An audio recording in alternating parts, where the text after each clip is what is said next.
Column ක්‍රමය කියන්නේ ගඩොලින් සාධන ලද විස්කම්බය මුල හරියේදී විස්කම්බය අඩි 5ක් වෙන ඉහළට යන්න අඩි 3ක් දක්වා තිබෙන ස්තම්භයක්. අතර මේක රතු ගඩොලින් තමයි නිෂ්පාදනය කරගන්නේ. මේකෙදී අපි බලාපොරොත්තු වෙන්නේ අතරම මේ වැඩි ගැම්මිරිස් වැල් ප්‍රමාණයක් වර්ධනය කර ගැනීම. මේකට තමයි අපි කොලම් ක්‍රමය කියන්නේ. මෙය ඇත්තටම මූලික වශයෙන් වියදම් වැඩි වුණත් බොහොම සාර්ථක ක්‍රමයක්. කොලම් ඇත්තටම අපි හදාගන්නේ කොහොමද?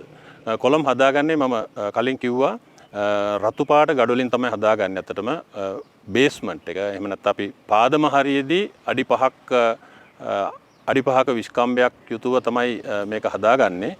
එතකොට අපිට පුළුවන් වට ප්‍රමාණයේ සරලන පරිදි අඩියක පරතරය තියාගෙන වැල් 15ක් විතර සිටුව ගන්න. මේක නඩත්තු කර ගැනීම ඇත්තටම මේ ඉතාමත් පහසුයි. මොකද කියනවා නම් වැල් වර්ධනය වෙන්න බොහොම ඉඩ තියෙන මේ ස්තම්භයක් මේක. ඊළඟට ගත්තොත් වැල් ඉහළට වර්ධනය වෙනවත් එක්කම ඔයගොල්ලෝ දන්නවා මේ ගැරන්ටි වැල් බොහෝ ප්‍රමාණයක් මේ වැල් වලින් වර්ධනය වෙනවා. අපි ඒවා කපා ගන්න අවශ්‍ය වෙනවා. ඒත් එක්කම මේ වැල්වල නඩත්තුවට කියන්නේ අපි පොහොර දැමීමේදී බොහෝ වෙලාවට ඇතරම ඒ ගැන සැලකිල්ලක් දක්වන්න ඕන.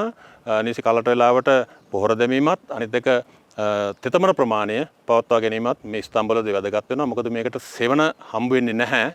ඒක නිසා මූලික අවධියේදී తాවකාලික සෙවණක් ලබා දීමත් ඇතරම වැදගත් වෙනවා.